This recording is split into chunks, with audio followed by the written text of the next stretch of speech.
நேசமுள்ள தாயே, நான் ஒரு முக்கிய செய்தி தெரிவிக்க வந்தேன். மகனே, அடியால் மனதில் நினைத்ததற்கும் நீர் முக்கிய செய்தி சொல்ல வந்தேன் என்பதற்கும் சரியாய் இருக்கிறது. என்ன செய்தி சொல்ல வந்தேன்? தாயே, நான் பாவிகளுக்காக பாடுபடும் காலம் நெருங்கிவிட்டது. எனது சீடனாகிய யூதாஸ் காரியத் என்பவன் 30 வெள்ளிக்காசுகளுக்கு ஆசைப்பட்டு என்னை காட்டிக் கொடுக்க போகிறார். அவன் உனக்கு மிகவும் பிரியமுள்ளவனாக இருந்தானே, அவனா உன்னை காட்டிக் கொடுக்க போகிறான்.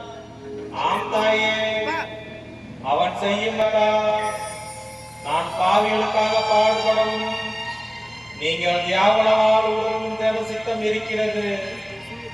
யூதர்கள் என்னை பிடித்து அடித்து அநியாயம் செய்து என் உயிரை பிரிக்க சிலரை தயார் செய்கிறார்கள்.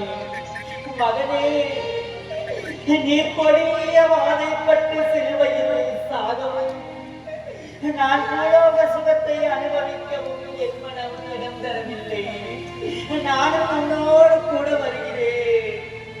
அப்படி அல்ல தாயே, நான் பாவிகளுக்காக மறிக்கவும் நீங்கள் உயிரோடு இருந்து என் பாடுகளை மனதில் நினைக்கவும் தேவ சித்தம்